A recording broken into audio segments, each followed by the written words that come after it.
본 방송에서 제공하는 투자 정보는 투자 판단에 대한 조언입니다.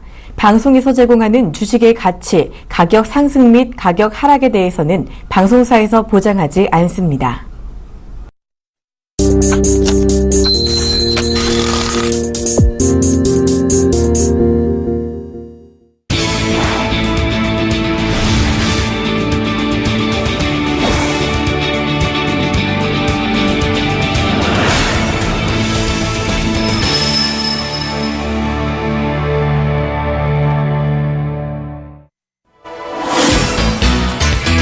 시청자 여러분 안녕하십니까? 수익을 말하다 시간이 돌아왔습니다. 여러분들 한 주 동안 아마 많이 기다리셨을 것 같아요. 왜냐하면요 FTN이가 쭉쭉 갔습니다. 자, 왜 갔을까요? 제가 바로 중국 제4의 소비 관련주 섬유, 의류, 보험 이 중에서도 특히 섬유 쪽에서는 기능성 섬유 FTN이 나노 섬유를 좀 보셔야 된다는 얘기를 강조를 많이 드렸었는데요. 자, 이 FTN이가 나이키사와의 공급 계약 소식이 뜨면서 지금 쭉쭉 잘 가고 있는 모습입니다. 아마 이것 때문이라도 여러분들 많이 기다리셨을 거라 생각을 합니다. 그래서 잠시 뒤에 그 얘기는 드리도록 하고요.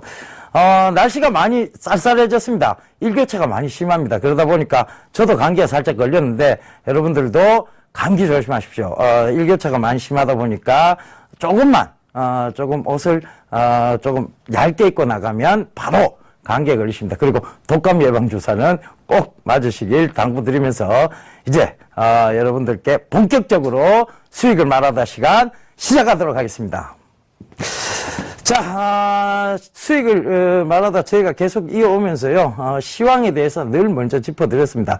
그래서 오늘도 어김없이 시황에 대해서 얘기를 드리고요. 그 시황과 관련된 또 업황 그 다음에 종목 이 순으로 가도록 하겠습니다. 자, 시황부터 좀 살펴보고 가도록 하겠습니다. 자, 제가 글로벌 기준점, 글로벌 초저금리 상태라는 기준점을 명확히 딱 잡고 가시면 된다는 얘기를 드렸었죠. 그래서 기준점은요 여전히 글로벌 초저금리 상태입니다. 요 글로벌 초저금리 상태를 기준으로 여러분들께서 시장을 대응하시면 되겠습니다. 그래서 이 글로벌 초저금리가 지속되고 있는 한은 돈이 어디로 몰린다 그랬습니까? 이 돈의 방향성적인 측면에서 자, 돈이 어느 쪽으로 위험자산 쪽으로 올 수밖에 없다. 이 얘기를 이 수익을 말하다 시간에 계속 강조드렸던 얘기죠. 그래서 이 부분을 참고해 보셨으면 좋겠습니다. 자, 이러면서 제가 드린 얘기가 있어요. 뭐 얘기 드렸습니까? 자, 얘기 드린 게 있죠. 바로 미국 금리 인상 이 부분에 대해서 9월 금리 인상은 절대 없다 이 얘기도 드렸었고요. 이 수익을 말하다 시간에 명확하게 얘기 드렸습니다. 그죠? 그 다음에 빨라도 12월인데 이 12월도 불분명하다. 왜? 뭐 때문에 불분명하다는 얘기입니까? 그죠? 바로 미국의 미 대선이 내년도에 있습니다. 그러니까 이 대선 때문에라도 지금껏 이 오바마와 그 다음에 자넷 앨런의 어떤 합작품이 잘 이루어져 왔습니다. 자넷 앨런이 FRB 의장을 맡기 전까지 벤 버냉키가 결국은 이 오바마 행정부를 굉장히 돕는 역할을 했었죠. 결국은 미국의 양적 완화를 지속적으로 하면서 지표 개선을 계속 이루어왔습니다. 그런데 이제 미국이 어설픈 금리 인상을 하게 되면 이것은 미국 대선에도 영향을 미칩니다만 결국은 중국이 경제 패권을 차지하고자 하는 그 노력에 의해서 미국이 도와주는 것밖에 안 됩니다. 미국이 중국을 도와주는 거죠. 그죠? 중국을 도와주는 것밖에 안 됩니다. 그러니까 결국은 이것 때문에라도 빨라야 12월이고 9월 금리 인상은 없다는 얘기를 계속 강조드렸었습니다. 실제로 9월 금리 인상 없었어요. 그죠? 그러면서 12월 금리 인상조차도 지금 빨라야 12월이라는 얘기도 뒤로 자꾸 지금 얘기가 나오고 있습니다. 올해 꼭 연내에 한다는 약속은 아니었다라는 식의 변명이 나오기 시작하는 것이죠. 자, 저희가 말하는 대로 지금 시장은 펼쳐지고 있습니다. 말하는 대로 가고 있는 것이죠. 그래서 그런 부분들 꼭 좀 참고해 보시고요.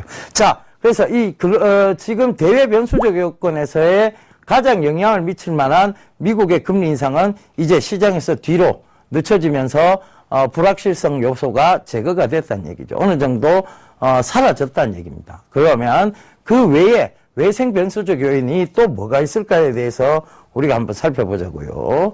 유럽은 이제 뒤로 들어갔어요. 그러니까 유럽은 지금 아직까지는 아니라고 분명히 말씀드렸어요.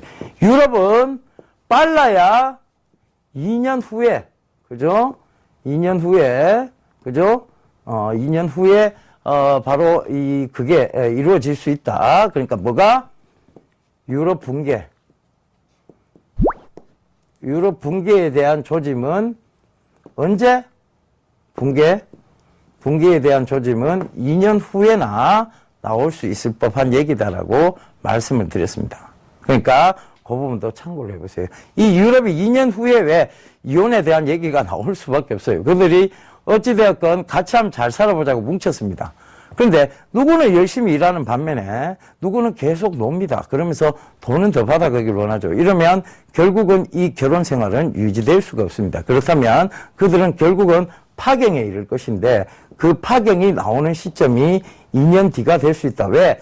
지금은요, 어떻게든 마리오 드라기, 그죠? 마리오 드라기 22 총재, 유럽 중앙은행 총재죠. 그 다음에, 앙겔라 메르켈, 그죠?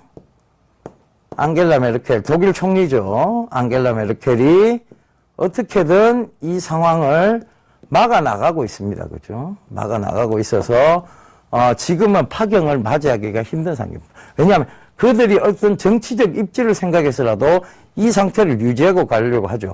그래서 LTRO가 계속 지속적으로 이루어지고 있는, 그러니까, 유럽의 양적 완화가 지속적으로 이루어지고 있는 단계예요. 그러니까 유럽의 붕괴 위험은 현재까지는 없어요. 그러니까 2년 뒤에는 그게 나올 수 있는 시점이, 이제 각 국가별로 이제 2년 뒤에 총선에 대한 부분들, 그리고 영국조차 또 하나가 있죠. 뭐냐면 영국의 이제 토니 블레어라든가 이런 총리들이 자 이걸 국민투표에 붙이겠다고 했습니다. 어떻게 바로 유럽의 EU에 잔존할 것인가에 대한 부분들이죠. 그래서 이런 부분들이 결국은 2년 뒤에 이들이 파경에 맞을 만한 그런 사태들이 나올 수 있다라고 말씀드렸어요. 그럼 지금부터 2년까지는 어찌되었건 뭐가 이루어집니까? LTRO를 통한 글로벌 초저금리 상태가 유지되어 간다는 얘기죠. 그래서 이 부분을 참고해 보셨으면 좋겠어요. 그 다음 세 번째가 이제 뭐냐면 가장 우리한테 지금 영향을 크게 미치는 국가예요. 중국입니다. 이 중국이 지금 경기 둔화에 들어가 있어요. 어제 발표가 났었죠, 그죠? 어제 발표가 났었죠. 7%대 이하로 떨어졌습니다, 그죠? 7% 이하로 떨어졌습니다. 성장률이. 자, 이 7% 이하, 늘 7% 이상을 유지해오던 중국이 약 6년여 만에, 약 6년 몇 개월 만이라고 합니다. 7% 가까이, 7%에서 떨어졌어요. 그죠? 7% 이하대로. 경기 둔화죠. 그죠? 본격적 경기 둔화가 아니냐라는 얘기가 나옵니다. 근데 지금 중국이, 이번 주부터 뭘 합니까? 이제 이번 주부터, 다음 주부터죠. 다음 주부터네요. 뭘 합니까? 오중전회를 하죠. 오중전회. 자, 이 오중전회를 하게 되면 결국은 이 중국은 이 오중전회를 통해서 뭘 발표하느냐? 경제의 청사진을 발표하는 것이죠.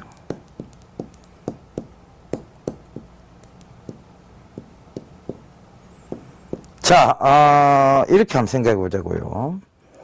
중국의 시진핑은요,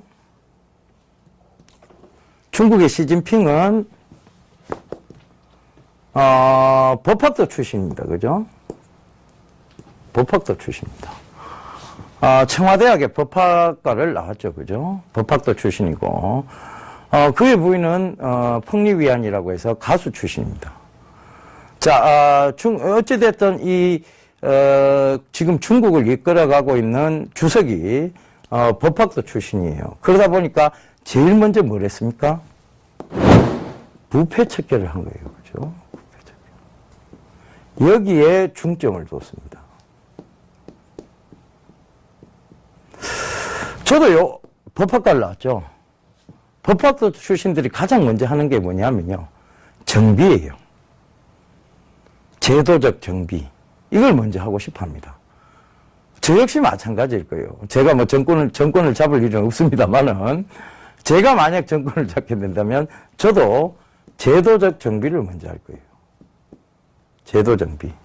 그죠? 그래서, 그 제도 정비 차원에서 부패 척결을 했어요. 법의 잣대를 갖다 들이댄 거죠. 그죠? 딱 갖다 대고는 이제 그게 어느 정도 청산이 됐어요. 부패 척결을 했습니다. 그 다음 뭘 하겠습니까, 이 사람이? 성장에 대한 얘기들을 꺼내기 시작해야 되죠. 어찌되었건 중국은 10년간의 집권체제를 이루어가는 나라입니다. 그러니까 이제 초창기의 어떤 형태는 이제 나왔고, 그 초창기에서 이제 앞으로 자기가 이끌어 나가야 될 중국의 모습에서 성장이냐 균형이냐라는 이 갈등에서요. 처음에는 이 부패 척결 때문에 균형 쪽으로 많이 치우치는 듯 했습니다. 그런데 지금은요. 성장 쪽에 무게를 더 두고 있습니다. 최근에 시진핑의 행보가 그랬습니다. 자, 시진핑이 최근에 뭐 했습니까? 바로 중국에서 우리 박근혜 대통령도 이제 초대되어 갔었죠. 열병식도 했었고요. 자, 이런 열병식을 초대형 열병식을 했었는데 바로 이제 북한보다 우리 박근혜 대통령을 더 측근에 두고 이 시진핑이 얘기를 나눴죠. 자, 이 얘기는 뭐냐면 시진핑은요. 명분과 실리를 중요시한다는 얘기입니다. 실리. 최근에 이 시진핑이 미국에 가서도 제일 먼저 뭐부터 해줬습니까? 보잉 항공기를 300대부터 구매를 해줬죠. 그리고 나서 그 다음에 딱 연설해서 얘기를 합니다. 우리를 견제하지 말라는 식의, 너 까불지 말라는 식의 연설을 딱 합니다. 미국이 깜짝 놀랐어요. 진짜 대륙국가의 기지를 딱 보여주고는 까불지 말라는 식으로 딱 얘기를 합니다. 그러니까 이제 중국이 이제 경제 패권을 차지하기 위해서 그들은 명분과 실리를 적절히 섞어가면서 조화를 이루어가겠다는 얘기죠.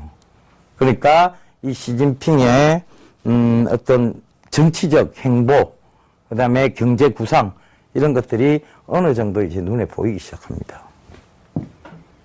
그래서 지금 그가 요번에 오중전회에서 그죠? 오중전회에서 뭘 발표할 가능성이 높으냐? 경제청사진을 발표할 확률이 높다는 얘기입니다.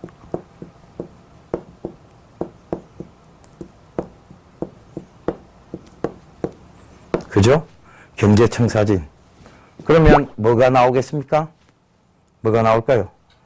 경제청사진에 뭐가 나올까요? 그렇죠. 부양책이 나올 확률이 높다는 얘기입니다. 자, 경기부양책. 그죠? 경기부양책. 경기부양책. 자, 여기에 나온다는 얘기예요. 그러니까 이 경기부양책에는 지금 어떤 내용들이 들어갈 것인가에 대해서 촉각을 곤두세우고 있습니다. 그래서 건설에 대한 경기부양책이 나올 수 있다는 측면에서 최근에 중국 그 건설 관련주죠. 우리나라에 상장되어 있는 회사가 있습니다. 완리라는 회사가 있죠.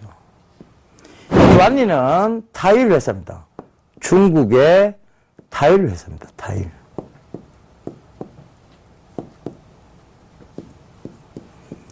근데 대한민국에 상장이 돼 있죠. 대한민국에 상장이 돼 있습니다. 자, 이 회사가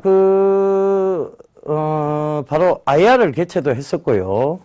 감사법인, 중국 기업을 하도 못 믿다 그러니까 감사법인조차도 한국 기업으로 바꿨습니다. 그죠? 그러면서 자, 우리를 믿어달라고 얘기를 하고 있는 것이죠.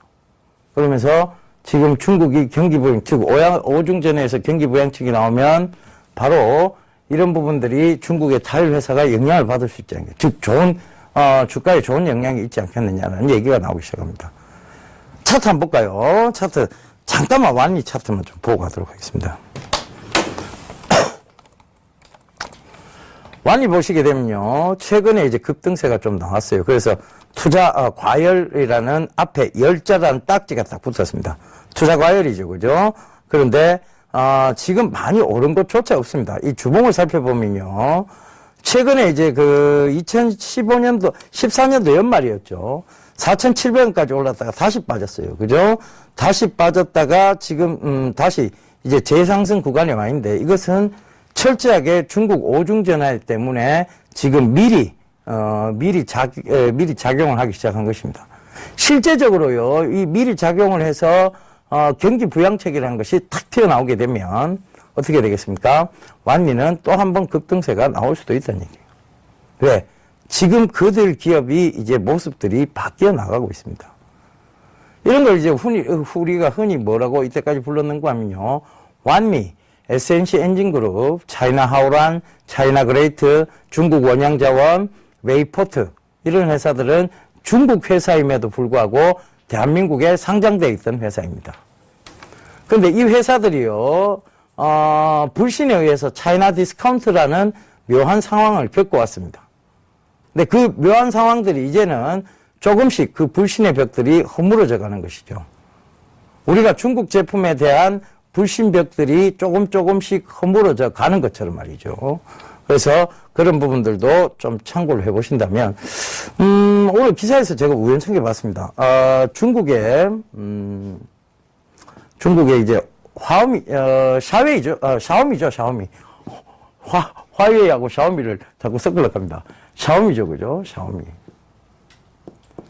샤오미의, 이제, 레이진 회장이, 자, 바로 60인치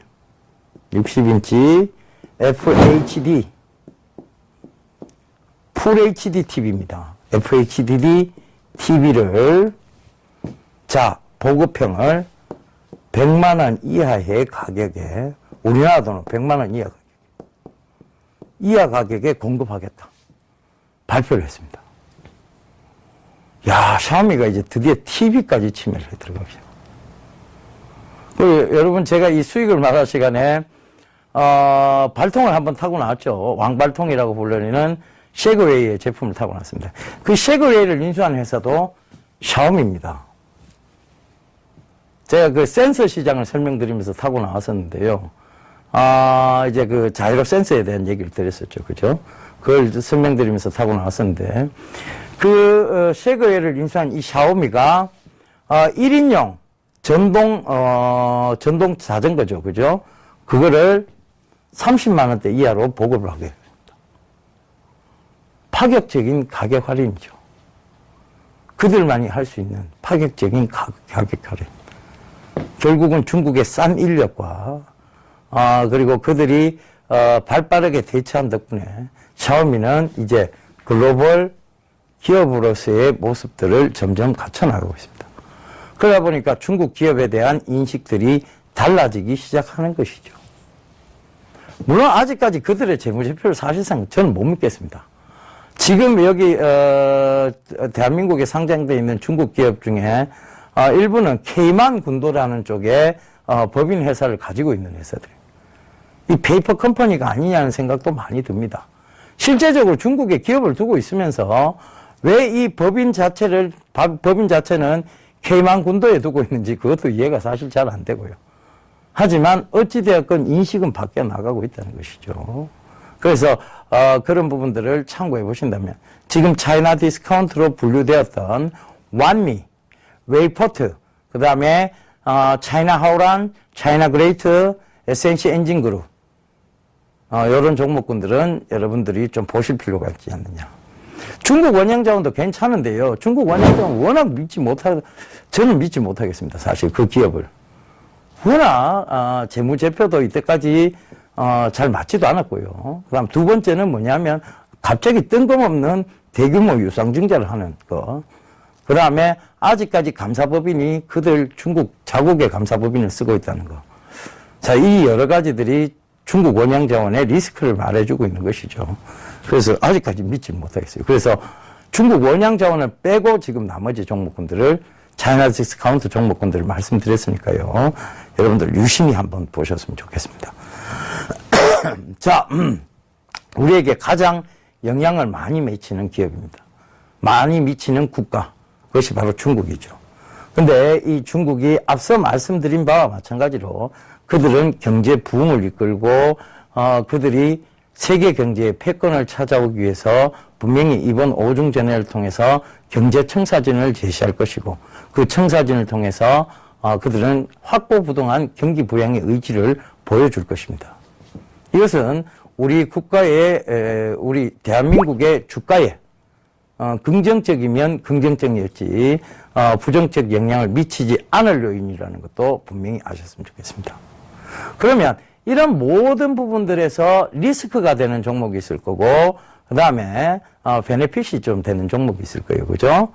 그러면 이거를 우리가 나눠보자고요. 자, 중국 위안화절하, 즉 이 위안화절하도 어떻게 보면 하나의 위안화절하, 제가 이것도 수익을 말할 시간에 여러분들께 한 말씀드렸죠. 위안화절하조차도 하나의 경기부양책의 일종이다. 경기부양책이다. 그죠? 그들이 쓰고자 하는 경기부양책이다. 그러면 이 위안화절하가 지속이 되면요, 어떤 기업들이 좀 피해를 볼 것인가? 그것은 여러분들 이미 신문에서 다 말씀드렸습니다.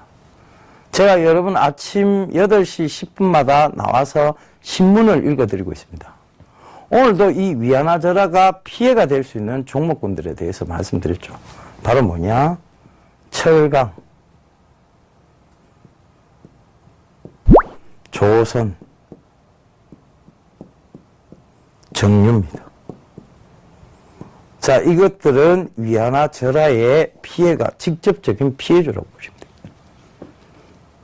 왜 피해가 될까요?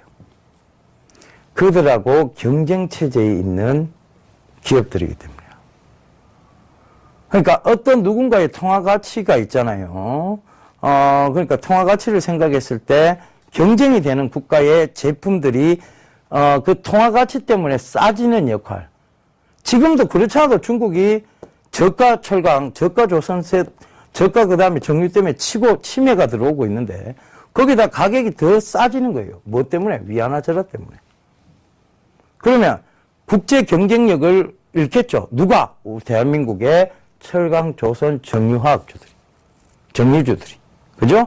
국제 경쟁력, 제품에 대한 국제 경쟁력, 가격 경쟁력이 떨어지는 거예요. 그러다 보니까 직접적인 타격을 받을 수밖에 없습니다. 바로 이런 부분들이에요. 그러니까 제가 이 수익을 말할 시간에 참 건방지게도 얘기 드렸습니다. 철강, 조선, 정유, 화학이 다시 살아 돌아온다는 것은 우리나라가 농사 짓는 농업국가로 돌아가도 잘 살 수 있다. 얘기하고 똑같은 얘기다. 이런 얘기를 참 건방지게도 이 수익을 말할 시간에 얘기를 다 드렸었죠. 그래서 그 이후부터 계속 주가는 지금 빠졌던 거고요. 철강, 조선, 정유화학은 여전히 아직도 좋지 못합니다.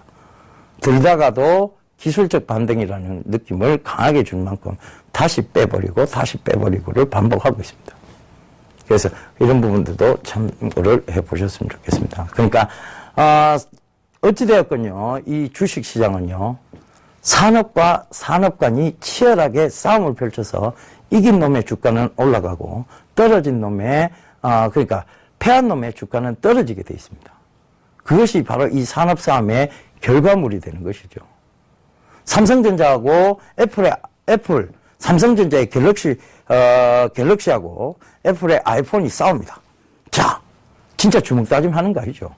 보이지 않는 싸움을 하는 것입니다. 그들은 어찌되었건 이 보이지 않는 싸움을 통해서 산업에서 이기려고 합니다. 이겼다 싶으면 주가는 어김없이 좋습니다. 졌다 싶으면 주가는 어김없이 떨어지게 되는 거죠. 근데 그 싸움에서 또 중국이라는 거대한 인구국가, 샤오미, 화웨이들이 같이 치고 들어오기 시작합니다. 어찌되었건 글로벌 경쟁력을 잘 갖추고 있던 삼성이 뒤로 밀릴 수밖에 없는 여러 가지 조건들이 나오게 된 것이죠. 그러면서 삼성의 스마트폰 매출 비중은 확 떨어졌고 오히려 중국에서 치매가 덜 들어오고 있는 반도체 매출 비중은 늘어났습니다. 자, 여기서 한 가지 꼭 얘기 드려야 될 것이 있어요. 이 방송이 나갈 때쯤이면 이제 그 다음 날 바로 중국의 실적 그러니까 SK 하이닉스의 실적 발표가 있을 겁니다. 제가 SK 하이닉스를 여러분 강조를 많이 드렸어요. 그죠? SK 하이닉스. 요 얘기 잠깐 옆으로 좀 세탁하겠습니다. 삼성전자.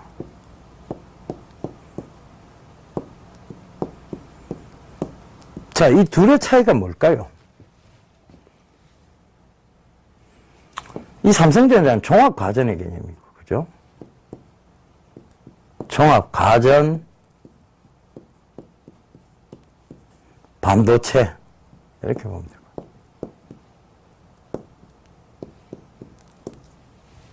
SK 하이닉스는요, 반도체, 퓨어, 순수 반도체입니다.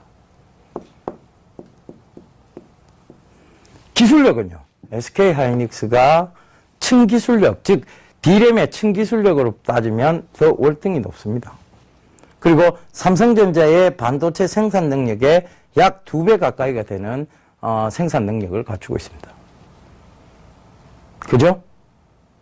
자, 요번에 삼성전자의 종합가전 쪽에서의 매출이 좋았습니까? 반도체 쪽의 매출이 좋았습니까? 반도체가 월등했습니다. 전체 매출 비중의 50% 이상을 차지했습니다.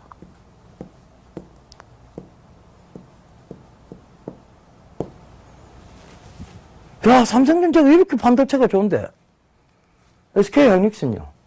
그럼 반도체가 나빴을까요? 아니죠. 이 SK 하이닉스의 지금 실적 발표 때요, 어닝 서프라이즈가 기대가 되는 상황입니다.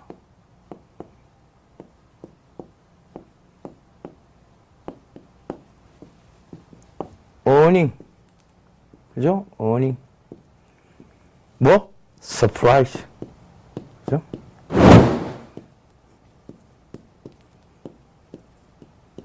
이 상황입니다. 근데 주가는 왜 빠질까요? 누군가가 공매도를 심하게 쳤죠. 그죠? 공매도를 아주 심하게 쳤습니다. 그러면서 SK 하이닉스 3분기 매출이 우려가 된다 계속 떠들었습니다. 주가는 안 좋았죠. D램 가격도 떨어진다 계속 언론 플레이를 했습니다. 근데 실제적으로 삼성전자 어닝 서프라이즈가 나오니까 막 주가가 쫙 올라갔어요. 특히 반도체 때문에. 그죠? 그러니까 이 반도체 때문에 지금 SK 하이닉스도 어닝 서프라이즈가 되니까 이 공매도를 친 사람들이 뜨끔했던 거예요.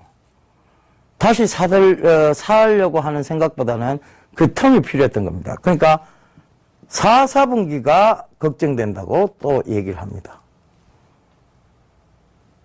그죠? 실컷 3, 4분기 걱정된다고 얘기하다 3, 4분기 어닝 서프라이즈 나오니까 이제 또 4, 4분기가 걱정된다고 얘기해요. 결국은 이건 공매도에 대한 부분. 그래서 우리나라 주가가 왜 여러분 지금 특히 대형주 쪽에서 좋지 않다라고 얘기 들었냐면 아마 여러분들 수익을 말하도록 꾸준히 시청했던 분들이라면 그것이라고 딱 집어서 얘기할 거예요. 뭡니까? 파생 상품이 난립하고 있기 때문입니다. 지금 이 프로그램을 시청하시는 대다수의 시청자분들은요, 주가가 위로 올라가기를 바라시는 분들이고요. 이 파생 상품에 투자하시는 분들의 대다수 분들은 주가가 떨어지는 쪽에 배팅을 하셨을 겁니다. 자, 어떤 금융학적인 측면에서 보면 우리는 금융 후진국으로 분류가 됩니다. 특히 이 주식 쪽에서는 더더욱 그렇죠. 그런데 파생 상품의 규모로 보면요, 금융 선진국 수준입니다. 이제 우리가 흔히 이런 것을 뭐라고 표현하느냐, 예, 가랭이 찢어진다고 표현하죠. 뱁새가 황새를 따라가려고 하다 보면 가랭이가 찢어진다. 즉 지금 우리 가랭이가 찢어져 있는 상황. 못 쫓아가는 상황인데 파생 상품만 많이 만들어 놓은 겁니다. 그러니까 뭐가 되고 있느냐? 외국인들이 사면 올라가고, 외국인들이 좌지우지하는, 외국인들이 선물로 웹도덕 현상을 계속 만들어 나가는, 즉 대한민국 주식시장을 짤짤이판으로 만드는 거예요. 짤짤이판. 현금 인출기. 뭐 이런 식으로 그들이 비유를 합니다.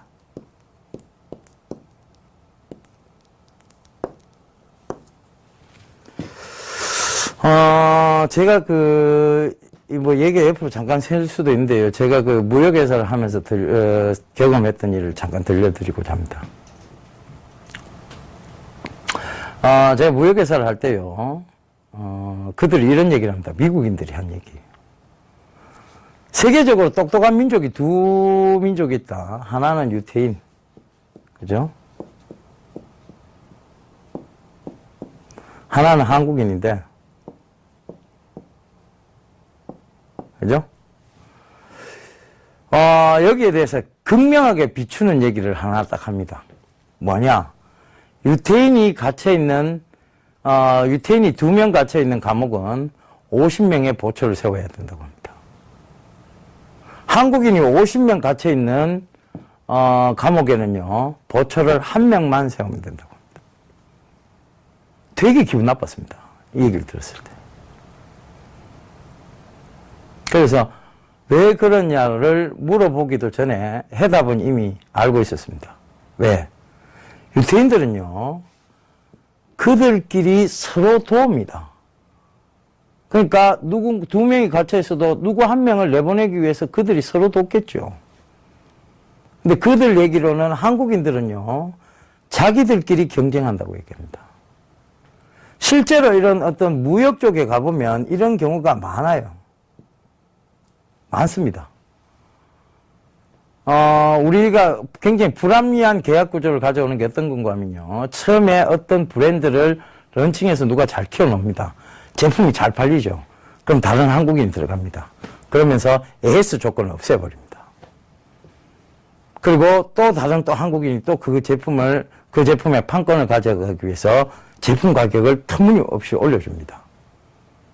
그러다 보니까 그 경쟁 구도를 가져가다 보니까 결국은 그것은 대한민국 소비자들의 몫으로 고스란히 짐으로 떠안아가는 경우가 생기죠. 실제적으로 보면 자동차 업계에 그리고 음량 업계에 보면 포칼이라는 브랜드가 있어요.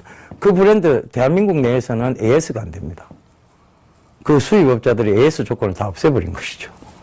그죠? 나이키도 그렇습니다. 그죠? 그런 여러 가지 불합리한 조건들이 결국은 이 무역관계에서 그들 때문에 그들이 그런 얘기를 하는 거예요. 한국인이 갇힌 감옥은 50명이 갇혀 있어도 1명의 보초만 세우면 된다.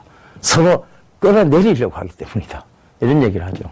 그래서 굉장히 기분 나빠서, 그래, 역시 당신은 한국인을 잘 본다.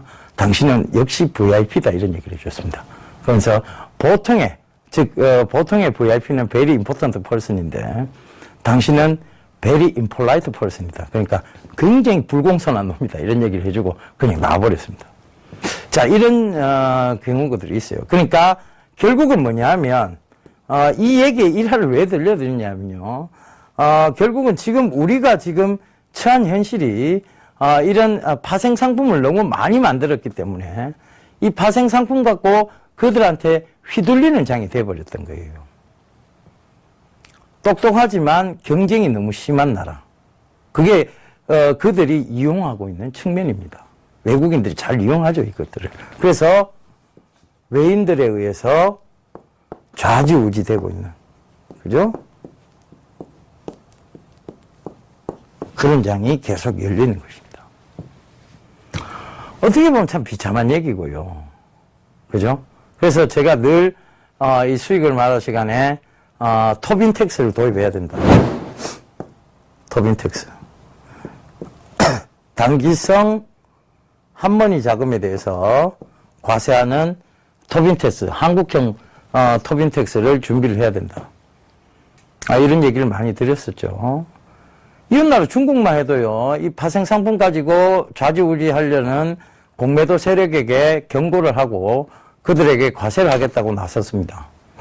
토빈세를 도입한다고 그러고요. 그러니까 공매도 세력이 없어지면서 주가는 다시 회복을 하고 있는 수준이죠. 우리는요, 또 외국인들이 어떤 스탠스를 정할 때마다 그때마다 또 흔들려야 됩니다. 이거 좀 사라져야 될 거 아닌가 싶습니다. 그죠? 그래서 이런 부분들을 꼭 좀, 글쎄요, 조금 사라졌으면 좋겠는데, 어찌되었건 지금 시장은 이 시장이 연속되고 있습니다. 그래서 제가 이런 것 때문에 대형주 쪽에서는 자꾸 실질적인 정상적인 흐름보다는, 선물에 의해서 흔들리고 외인들의 공매도에 의해서 흔들리는 종목군들이 많아졌다. 왜냐면 SK 하이닉스만 해도 밑으로 배팅하는 시스템이 되게 많아요. 대주거래, 그 다음에 공매도, 그 다음에 SK 하이닉스 주식 선물도 있습니다. 그죠? 이런 모든 것들을, 그리고 SK 하이닉스 옵션도 있어요. 그죠? 그 다음에 ELW도 존재합니다. ELS도 존재하죠. 그러니까 이 모든 것들이 보면 밑으로 배팅할 수 있는 시스템들이 갖춰져 있다는 얘기예요. 그러니까 누군가는 밑으로 떨어져야만 수익을 보는 구조고, 우리 이 프로그램을 시청하시는 대다수의 시청자분들은 올라가야 좋은 시스템입니다. 그죠? 그러니까 이렇게 양쪽으로 각을 세우고 있는 거예요. 싸우고 있는 거죠. 그죠? 그래서 그렇게 실적이 좋아짐에도 불구하고 주가는 자꾸 흔들거리고 있다는 거예요. 어찌되었건, 이 SK 하이닉스는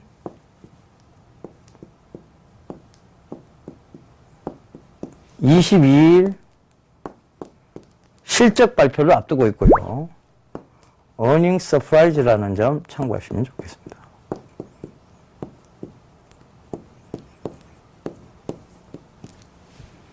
자, 요 얘기 드리고, 이렇게 말씀을 드리도록 할게요. 자, 어찌됐건 얘기들이 옆으로 좀, 또 파생대가 많이 길어졌는데요. 첫 번째, 자, 이걸 정리를 해보자고요, 전체적으로. 미국에서 파생되어질 수 있는 외생 변수적 요인의 가장 큰 것이 금리 인상이었습니다. 그 불확실성들이 점점 사라져 가고 있고요.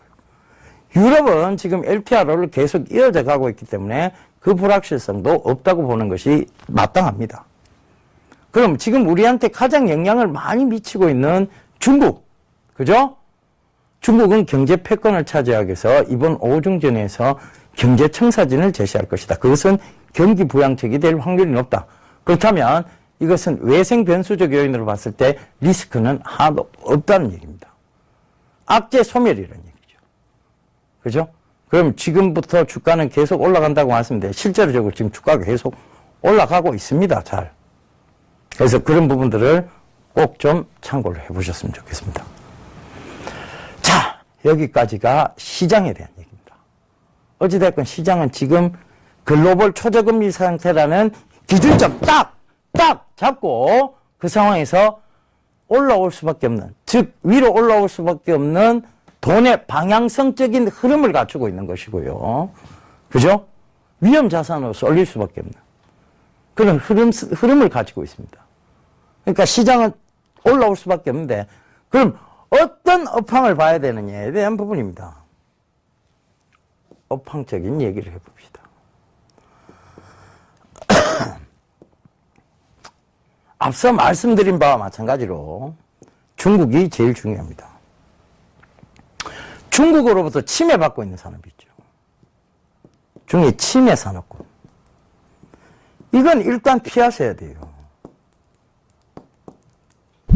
그죠? 이거 피해야 됩니다. 뭐? 조선, 정유, 철강, 화학. 그죠? 화학은 그나마 지금 났습니다. 2차 전지 사업 때문에. 그죠? 왜? 2차 전지가 미래 산업이잖아요. 그죠?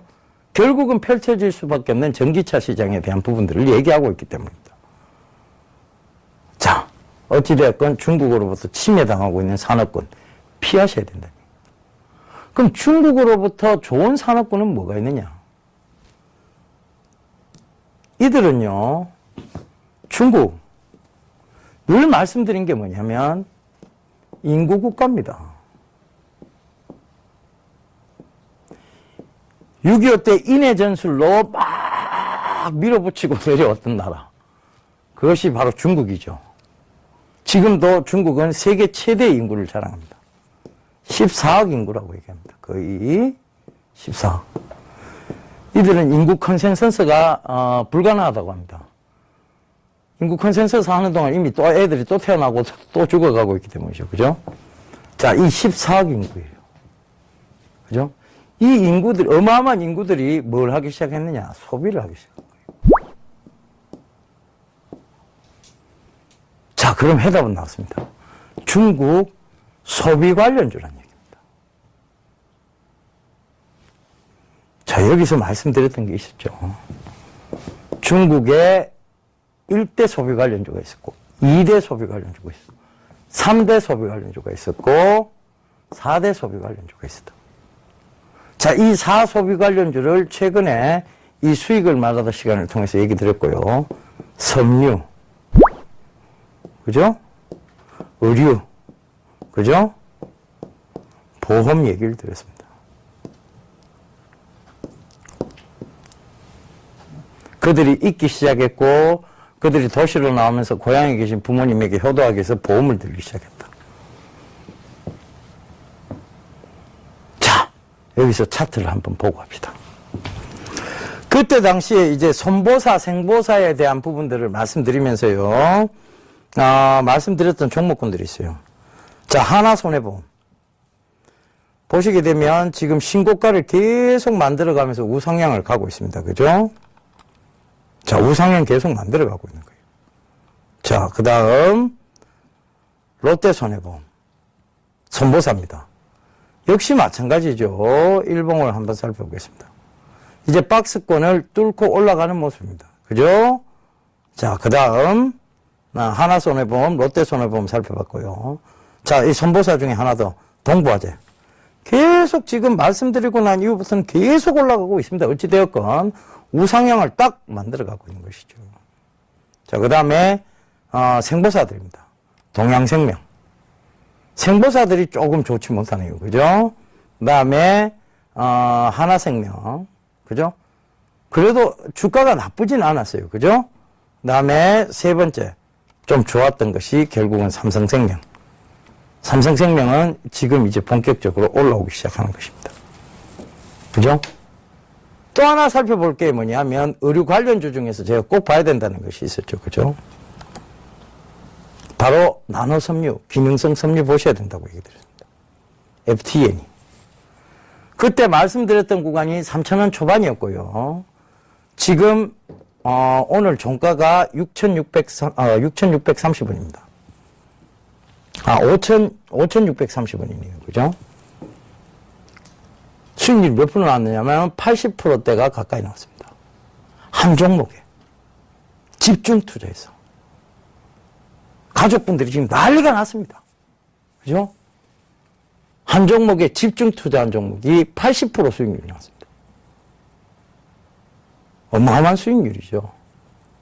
결국은 왜 집중 투자가 중요하고 확신 투자가 중요한지에 대한 얘기들이 이 FTN을 통해서 여실히 증명됐다라고 보시면 되겠습니다.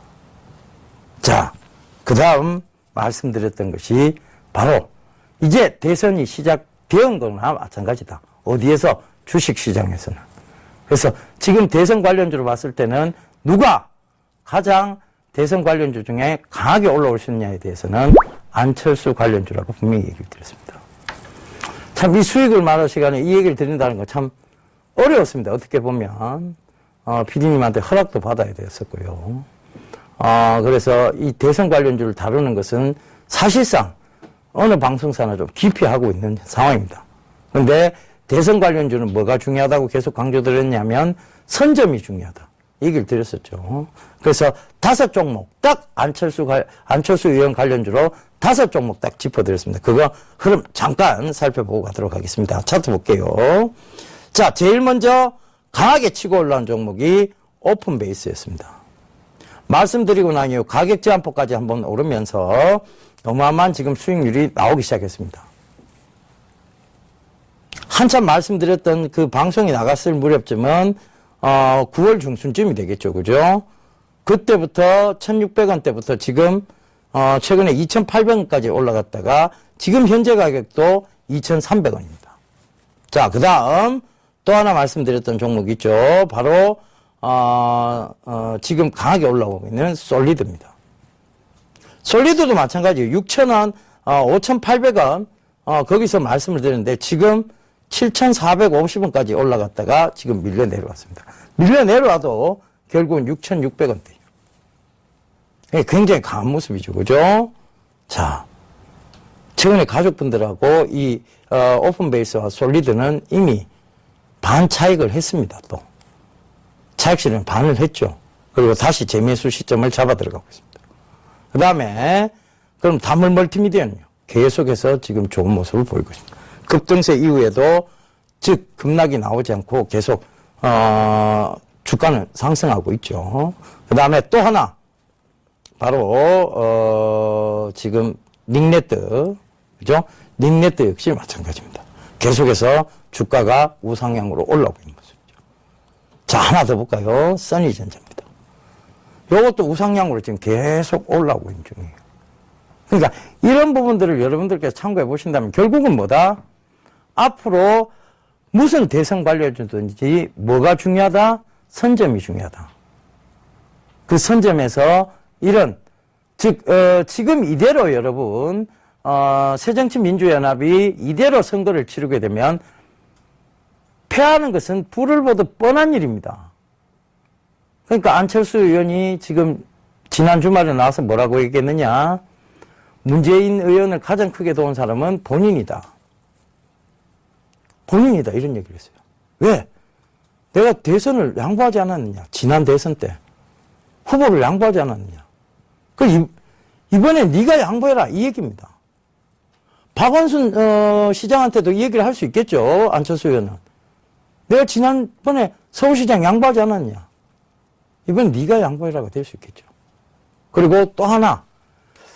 이 이과 출신의 어떤 의원들은요, 명확해지지 않으면 얘기를 잘 안 합니다. 그런데 이 얘기를 합니다. 밑바닥을 못 경험해 봤다고 하는데 엄깡을 해본 사람이 정치를 해야 되는 거 아니냐는 식의 얘기를 합니다. 안철수 의원의 어떤 행보를 보면 진짜 강한 얘기가 되겠죠. 그는 이제 명분들을 쌓아서 신당 창당에 대한 얘기가 나올 수 있는 시점입니다. 그래서 주가는 계속 좋은 모습을 보이고 있는 것이죠. 자, 오늘 준비한 시간은 어찌되었건 여기까지입니다. 그런데 자, 오늘 중요한 것들을 한번 되짚어 보자고요. 결국은 시장은 좋습니다. 시장은 지금 리스크가 거의 없는 시장이에요. 앞으로 다가올 게 중국에 오중전해가 있으면서 경기 부양책에 대한 얘기들. 자, 미래시장 보자고요. 그 다음 또 하나 뭐가 있습니까? 이제 연말로 갈수록 블랙 프라이데이, 소비 시즌에 대한 얘기들이 계속 나올 겁니다. 산타랠리 얘기도 나올 거고요. 자, 미국의 9월 금리 인상 얘기는 뭐 없어졌고 이미 빨라도 12월이라는 얘기. 그럼 11월장, 10월장은 나쁠 이유가 없다는 얘기죠. 그래서 이 부분 큰 모멘텀은 없습니다만 어찌됐든 개별 소비세 인하로 해서 소비는 약간 진작이 되고 있는 모습이에요. 그러니까 시장은 안전합니다. 여기서 우리가 지켜봐야 될 것은 뭐냐?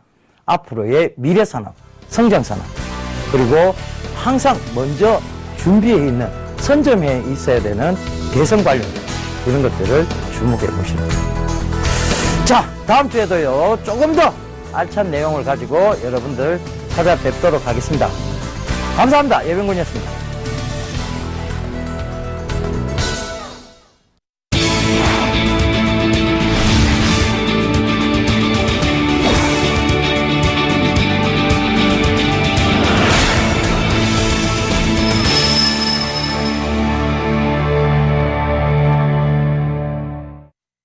본 방송에서 제공하는 투자 정보는 투자 판단에 대한 조언입니다.